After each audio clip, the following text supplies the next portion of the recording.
Hello guys, this is Swati. आज मैं बात करने वाली हूँ मूवी 12 फेल के बारे में, जैसे आप डिज्नी हॉटस्टार पर देख सकते हैं। इसका रन टाइम लगभग 2 घंटे 30 मिनट के आसपास का है। यहाँ पर गोर, वायलेंस, प्रोफैनिटी, अडल्ट सीन्स बिल्कुल भी नहीं है। सो आप निश्चिंत होकर पूरी फैमिली के साथ ये मूवी देख सकते हैं। स्पेशली बच्चों और टीनेजर्स को तो पकड़ पकड़ कर इस मूवी को दिखाइएगा। देखिए, बहुत कुछ सीखने को मिलेगा। एटलीस्ट फॉर मी दो this is one of the best Indian movie of 2023। पहला कारण है कि इंडियन सिनेमा में मोटिवेशनल मूवीज़ ज़्यादा बनती नहीं हैं। जो बनती हैं वो इतनी ज़्यादा रियलिस्टिक नहीं होती हैं, उनका प्रभाव सीधे मन पर नहीं पड़ता है। लेकिन ये मूवी कहीं पर भी बनावटी नहीं लग रही है। ऐसा लग रहा है जो बातें हैं वो सीधे दिल में उतर जाती हैं। शायद जिनकी कहानी दिखा रहे हैं उनके जीवन की सच्चाई ही इतनी ज़्यादा गहरी है कि वो हम तक पहुँच ही जाती है किसी न किसी तरीके से। सेकेंड, ये कहानी भर मात्र नहीं है, ये किसी के जीवन का संघर्ष हम देख रहे हैं, वो बहुत ज़्यादा इंस्पायर करता है।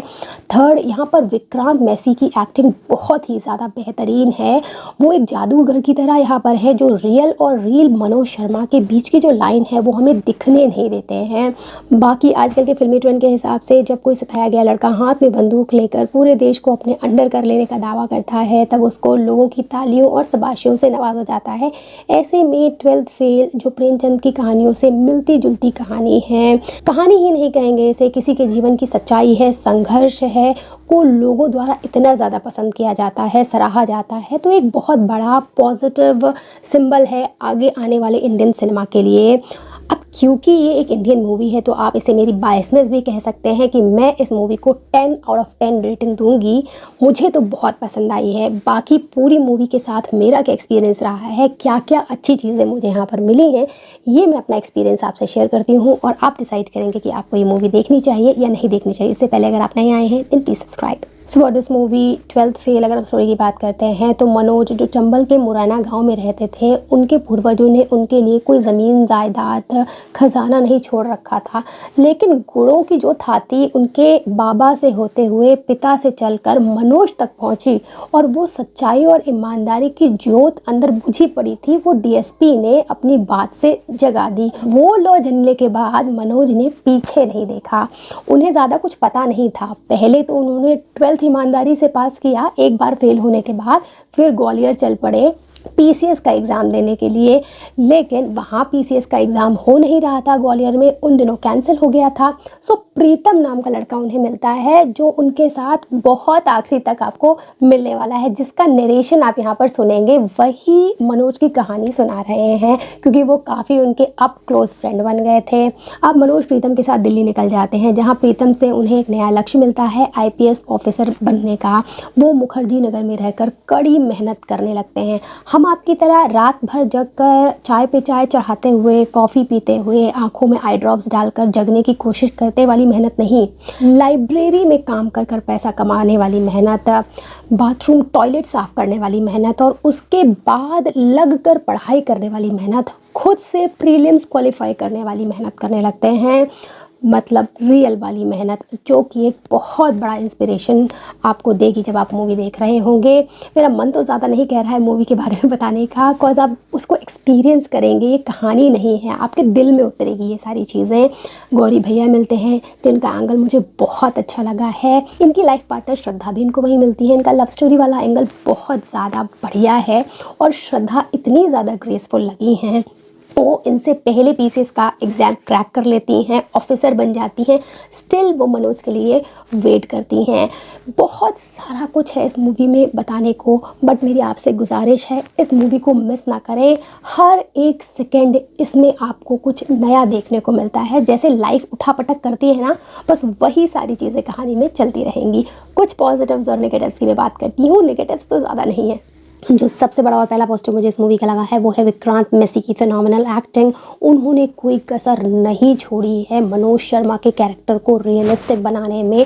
यहाँ पर उन्होंने जो इमोशनल रेंज पुल ऑफ की है दैट इज़ रियली काबिले तारीफ। जिस एलिगेंस से, जिस शेयर ब्रिलियंट एक्टिंग के थ्रू, वो बहुत ज़्यादा मेस्मराइजिंग है। अब मैं उनकी फ़ैन बन गई हूँ। Second positive, the much needed flavour in any movie और in anyone's life is true love. यहाँ पर श्रद्धा का रोल आता है। मेधा शंकर ने श्रद्धा का रोल बहुत ही ज़्यादा बेहतरीन और ग्रेसफुल तरीके से किया है। वो काइंड हैं, समझदार हैं, लॉजिकल बातें करती हैं, और उनके आने से जो कहानी चल रही होती है उसमें एक ठहराव सा आ जाता है। उनका जो मनोज के प्रति कंपैशन है वो मेधा हम तक बहुत अच्छे से पहुंचा पाई हैं। And she look very beautiful too. Third positive जो थीम है मूवी की वो बहुत ज़्यादा अच्छी है। आजकल के ज़माने में जब बच्चों को बताया जाता है कि work smart don't work hard, ऐसे टाइम्स में सारे स्कूल एंड कॉलेजेस में ये मूवी प्ले होनी चाहिए कि हाँ स्मार्टली आप वर्क करेंगे, लेकिन अगर आपको स्मार्ट बनने का मौका नहीं भी मिलता है तब आप वर्क हार्ड कर कर भी मनोज की तरह काफ़ी आगे तक निकल सकते हैं। जैसे मैंने आपको पहले बताया, बच्चों को पकड़ पकड़ कर दिखाइए। फोर्थ पॉजिटिव, वैसे तो मैं विधु विनोद चोपड़ा जी के काम की बहुत ज़्यादा फ़ैन नहीं हूँ, मुझे वैसे भी ओवर ड्रामेटाइज्ड मूवी ज़्यादा पसंद नहीं है। यहाँ पर उन्होंने जिस रियलिस्टिक तरीके से इस विषय को हम तक पहुँचाया है वो मुझे बहुत अच्छा लगा है। कोई एक्स्ट्रा पॉम्प एंड शो नहीं है, बहुत ज़्यादा ओवर मेकअप किए हुए लोग नहीं हैं, ग्रैंडियर सेट्स नहीं हैं, जो कुछ भी है वो सुपरफिशियल नहीं लग रहा है, ऐसा लग रहा है कि मन की गहराइयों से निकल कर आ रहा है। तो इस बार का काम मुझे अच्छा लगा है बहुत ज़्यादा। फिफ्थ पॉजिटिव, इस मूवी का म्यूज़िक बहुत अच्छा है, काफ़ी थॉटफुल है, सोलफुल है। लव स्टोरी वाला एंगल और लाइफ स्ट्रगल वाला एंगल दोनों में जो सॉन्ग्स रखे गए हैं उस समय के इमोशन को एसेंचुएट करते हैं, पूरे अच्छे से वो भाव हम तक पहुंच पाते हैं। हमारी जो म्यूज़िक इंडस्ट्री है उसका पोटेंशियल देखकर मैं अमेज्ड हूँ और उम्मीद करती हूँ कि आगे भी इसी तरीके के सॉन्ग्स हमें मूवीज़ में सुनने को मिलेंगे।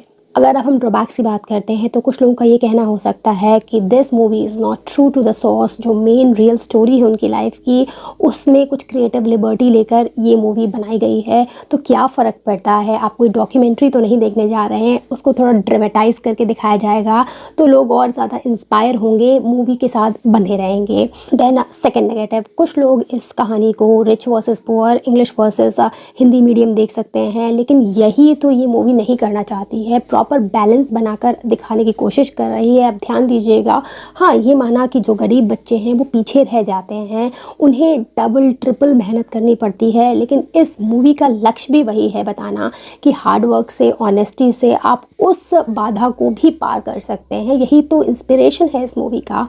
बाकी as I told you earlier कि ये मूवी मेरे लिए 10 आउट ऑफ 10 है। जब भी मैं अपनी बेस्ट मोटिवेशनल मूवीज़ की लिस्ट बनाऊंगी ना, उस लिस्ट में इस मूवी का नाम ज़रूर होगा। मेरी आप सबसे गुजारिश है कि इस मूवी को देखना मत भूलिएगा। That's it from my side, bye bye.